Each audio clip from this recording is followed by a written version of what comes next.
Sir? Hindi daw aabutin. Hindi daw aabutin daw talaga, sir, by end of September yung... Ganito, it's not within kasi my control. Okay. I don't know the workings of...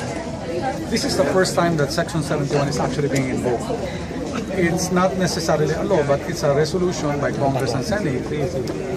The executive branch also just submitted, I think, today, the request. So, as far as we're concerned, I've been raising this issue since July. Okay? And I will continue to do so because that is the only solution that I can see at this point, na real solution. There are other solutions na pinag-uusapan. Kaya lang, itong mga solusyon na to, hanggang ngayon wala pang pumirma. Yung mga ILP, kung maayos si Malaya, naku, parang we're betting so much on certain things na medyo uncertain. And I want, the only thing certain is if the government actually procures at this point. So, ano mangyayari, sir, kung mahuli kayo sa deadline, hindi ma-approve? Kung delayed ang maaprubahan, we will go to the last corner of the world and look for anybody who can actually supply what we need. In other words, pag sinabi wag na lang kasi late na, definitely wala ka na. Pero pag in-approve nila kahit late, at least may approval ka, you have something to work with. The last thing you want is give up now. I'm not going to give up. Why? Because I really don't want people to suffer at this point in 2015. So I will continue to keep on fighting for this particular authority. May plan B ba tayo, sir? Kung hindi ibigay, then I simply work on whatever I have. The only thing I have in mind is really ILP. Pero so far, the people signing up for ILP has been dismal in a sense.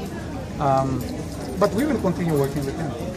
Continue managing with them. Ang biggest fear ko actually is not only not getting the authority to contract. My biggest nightmare as of the moment is basically Malaya to can give up anytime.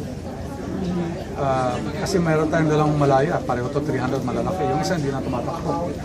At hindi alam kung kailan mapapatakbo unless you open it up. The other one, I'm relying heavily, pero based on the on PISAM statement, sabi nila that's due for overhaul. We don't know if it's going to come out.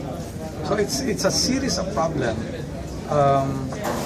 I will maximize kung wala mang maibigay na authority. I will maximize. I will do whatever I can. That's the only thing I can do at this point. Sir, ano ba yung parameters na kasama nun sa authority?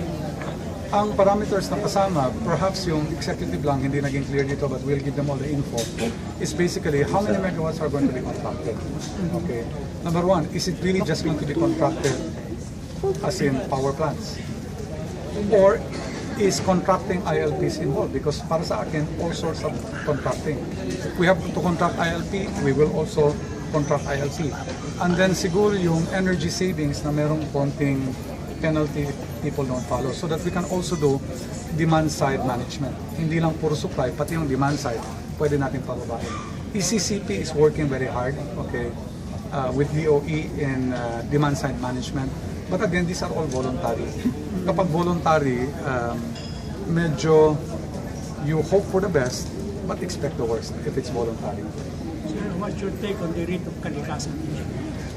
The rate of kalikasan issue, and in fairness naman sa Supreme Court, para sa akin, the delay in the plant is not, it was not going to come online on summer anyway. The earliest it could come was probably 2015. From my assessment, late 2015. It's more like even 2016, unless Marilyn also. My take on that is that it's with the Supreme Court. Let's see what they say. But the faster they can decide on this, the better for us, because now I don't have to fast track certain plans na minamadali lang kasi nabawasan kami ng planta ni Kakay. Sir, nabanggit niyo po kanina parang July po nung una niyo pong ni-raise yung point on emergency power. Sir, bakit po kaya September lang medyo naisip ni Pangulo na mukhang kailangan na nga talaga ng emergency Dahil sa emergency na word. Oh. Because actually we did not raise the emergency powers. We raised Section 71. I have to qualify this, I'm really sorry, because Section 71, if you look at IPIRA, the law, and mind you, I've never read IPIRA until I took this position. Now I have nightmares about IPIRA. Okay, but basically, IPIRA says when there is a insufficient power imminent, the president can call on a power crisis and then authority can be given through a joint resolution by Congress and Senate. So ang emergency siguro na word na interchange na sa authority. So yung emergency na to lumabas at medyo lahat kinakabahan na sa emergency, naging hype na that even the president really is very cautious about having something emergency. And he also wanted to validate, to do everything within our powers without calling Section 71. Ano pa ba ang pwedeng gawin? We tried almost everything at this point. So hindi naman siguro sasabihin natin na at this point, wala pa kaming ginagawa na hindi pa namin ginagawa lahat. Take note also, ILP. Dapat sinimulan niya ILP mas maaga. We started working with ILP December 2013. Wala pa tayong looming 2015 problem. We already started working. Lastly, kasi palagi minimension si FDR. May assurance pa kasi itong proposal na ito na hindi siya, parang kalkulado lahat ng gagawin niya, may plano talaga. Hindi yung parang hostage later on yung mga consumers sa mataas na rates. Actually, hindi ang consumers ang ma-hostage. Because to some extent, what we're saying is this is a temporary proposal and there is a subsidy involved. Alam mo, pag may power crisis at nagbigay tayo ng libreng kuryente, lahat kayo magdadasal ng power crisis para libre. So we're not talking about free electricity.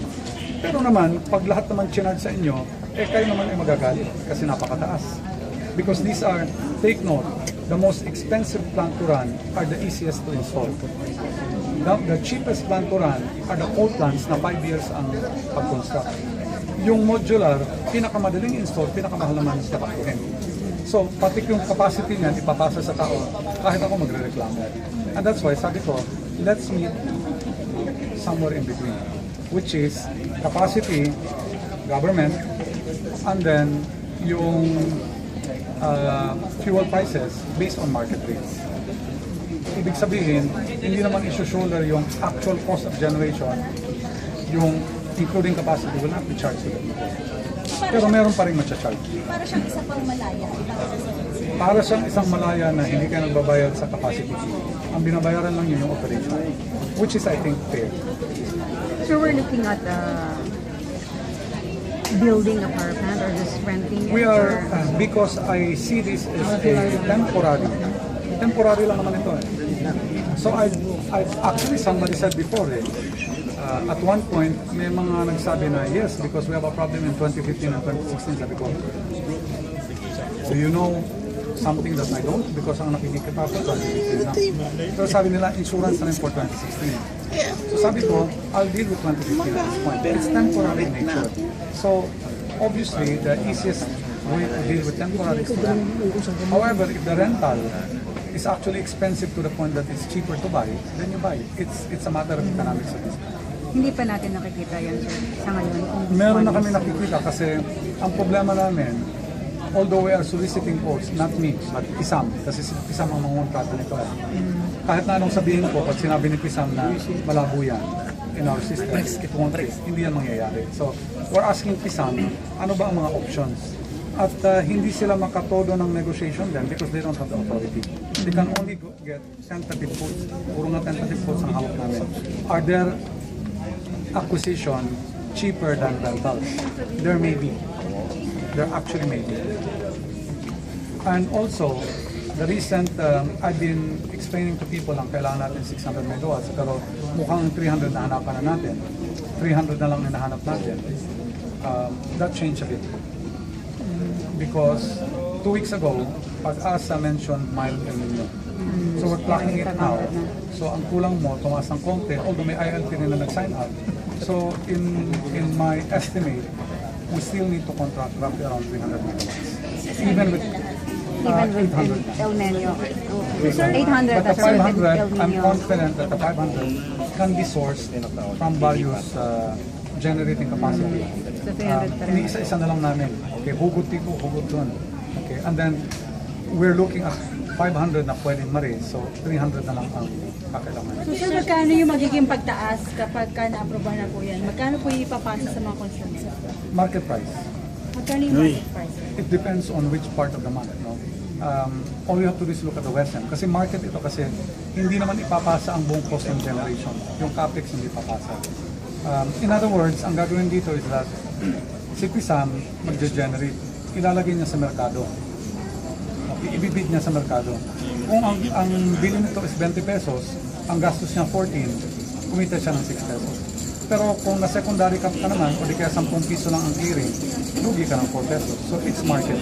Kaya nga, mahirap sabihin kung ano, because it's ganito na lang. Every summer, mahal ang kuryente natin. Bakit? Kasi gipit talaga. Ang market tumataas yung presyo. Ngayon, mababa naman kasi meron ko nagtanong sa mababa. So, how mahal ang tanong mo? Look at the 2014 summer, hindi na nagkakalayo.